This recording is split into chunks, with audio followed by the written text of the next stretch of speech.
Sebuah insiden menegangkan terungkap saat Brigadir Al-Qassam sayap bersenjata kelompok Hamas merilis rekaman video yang menunjukkan detik-detik para pejuangnya secara berani mendekati dan memasang alat peledak di atas dua unit pengangkut personel lapis baja milik IDF di Khan Younis, Gaza Selatan.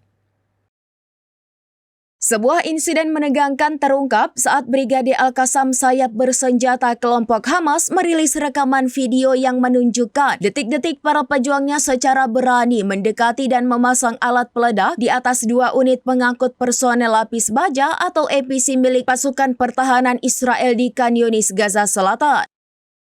Serangan presisi ini terjadi pada Sabtu 26 Juli waktu setempat, dilaporkan menewaskan 3 tentara IDF termasuk seorang perwira. Rekaman yang dirilis Al-Qassam menyuguhkan adegan mencekam di mana para pejuang Hamas terlihat bergerak cepat dan tanpa terdeteksi untuk menempelkan bom pada kendaraan lapis baja tersebut. Momen krusial ini menunjukkan koordinasi tinggi dan keberanian di tengah potensi bahaya.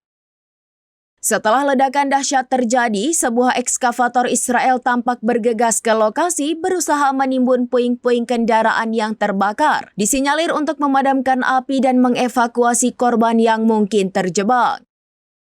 Sumber dari Al-Mayadin melaporkan bahwa unit pengintai pejuang Palestina berhasil mendeteksi keberadaan kendaraan lapis baja IDF dari jarak dekat, memungkinkan mereka merencanakan serangan dengan matang. Teknik peledakan canggih disebut-sebut menjadi kunci keberhasilan operasi ini karena mampu menghindari deteksi dari sistem pertahanan musuh.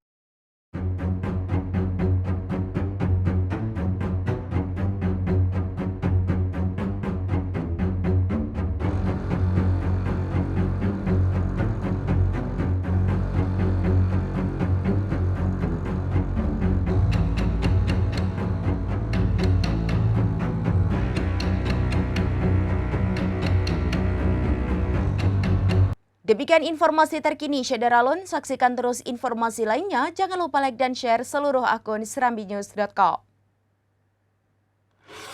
Download Tribun X sekarang, menghadirkan lokal menjadi Indonesia.